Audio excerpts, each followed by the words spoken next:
Assalamu alaikum everyone. Welcome to my channel Sheikh Musaddiq Informational. So আজি আমি আকৌ এটা নতুন ভিডিও লৈ আহিলো আৰু এই ভিডিওটোত আমি গুৰুত্বপূৰ্ণ টপিক এটা আলোচনা কৰিম। এই টপিকখন হল নিযুত মইনা আঁচনি। নিযুত মইনা আঁচনি কি হয়? আসলতে নিযুত মইনা আঁচনিখন চৰকাৰৰ দ্বাৰা প্ৰদান কৰা এখন আঁচনি হয় আৰু ইয়াৰ জৰিয়তে মেট্ৰিক পাছ কৰা ছোৱালীসকল, হায়াৰ সেকেন্ডাৰি পাস কৰা ছোৱালীসকল আৰু আন্ডাৰ গ্ৰেজুৱেশ্যন কমপ্লিট কৰা ছোৱালীসকলৰ কাৰণে চৰকাৰৰ পৰা অলপখিনি পইচাৰ সুবিধা, যে মেট্ৰিক পাছ কৰা ছোৱালীসকল, এইটো ল'ৰাসকলৰ কাৰণে নহয়, মেট্ৰিক পাছ কৰা ছোৱালীসকল আৰু হায়াৰ সেকেন্ডাৰি পাছ কৰা ছোৱালীসকল আৰু গ্ৰেজুৱেশ্যন কমপ্লিট কৰা ছোৱালীসকলৰ কাৰণে কিছুমান পইচাৰ ব্যৱস্থা কৰিছে, কিছু পৰিমাণ পইচাৰ ব্যৱস্থা কৰিছে আৰু এই পইচাখিনিৰ জৰিয়তে গৰীব দুখীয়া ছোৱালী সকল ইহঁতে উপকৃত হ'ব।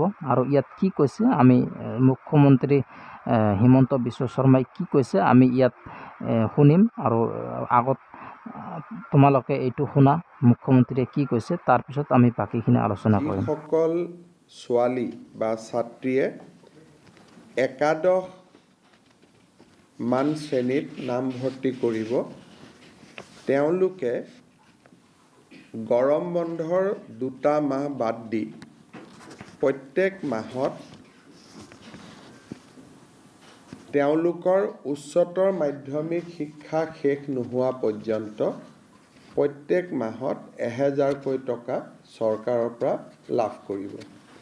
অৰ্থাৎ হায়াৰ সেকেন্ডাৰী ফাৰ্ষ্ট ইয়াৰত এইবাৰ যিসকল ছোৱালীয়ে নামভৰ্তি কৰিছে, তেওঁলোকে হায়াৰ সেকেন্ডাৰী পৰীক্ষা বা পাঠ্যক্ৰম সম্পূৰ্ণ কমপ্লিট নকৰালৈ 1000 টকা চৰকাৰৰ পৰা প্ৰতি মাহত তেওঁলোকে পাব আৰু এই পুঁজিটো প্ৰত্যেক মাহৰ 11 তাৰিখে তেওঁলোকৰ বেংক একাউণ্টত চৰকাৰে পঠিয়াই দিব। সো গাইজ, আমি মুখ্যমন্ত্ৰী ডাঙৰীয়াই কি ক'লে আমি কথাষাৰ ভালকৈ শুনিলোঁ আৰু ইয়াত এইটো এটা সৰু ক্লিপ আছিল, ইয়াত অকল মেট্ৰিক পাছ কৰা ছোৱালীসকলৰ কথাকে কৈছে আৰু ইয়াৰ পিছত মই ভিডিঅ'ত মই গ্ৰেজুৱেশ্যন কমপ্লিট কৰা নাইবা হায়াৰ সেকেন্ডাৰী কমপ্লিট কৰা ছোৱালীসকলৰ কাৰণে মুখ্যমন্ত্ৰী ডাঙৰীয়াই কি কৈছে মই এই কথাষাৰ দাঙি ধৰিবলৈ চেষ্টা কৰিম। আৰু ইয়াত কথা হৈছে যে যিসকল ছোৱালীয়ে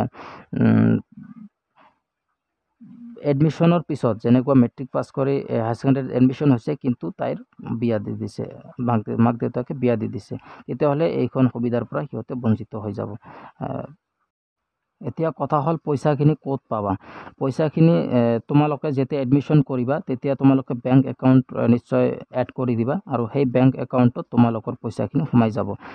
আৰু ইয়াত কথা হ'ল যে মেট্ৰিক পাছ কৰা ছোৱালীসকলৰ কাৰণে 1000 টকাকৈ সোমাব আৰু হায়াৰ সেকেন্ডাৰী পাছ কৰা ছোৱালীসকলৰ একাউণ্টত 1250 টকা সোমাব। আণ্ডাৰ গ্ৰেজুৱেশ্যন কমপ্লিট কৰা ছোৱালীসকলৰ একাউণ্টত 2500 টকাকৈ সোমাব।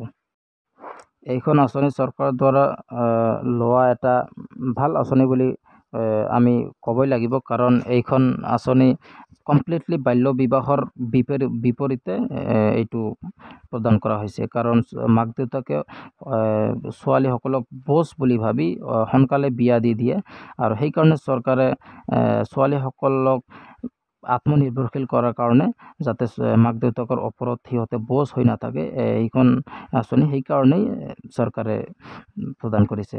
ছোৱালীসকলে ইয়াৰ পৰা উপকৃত হ'ব নিশ্চয়।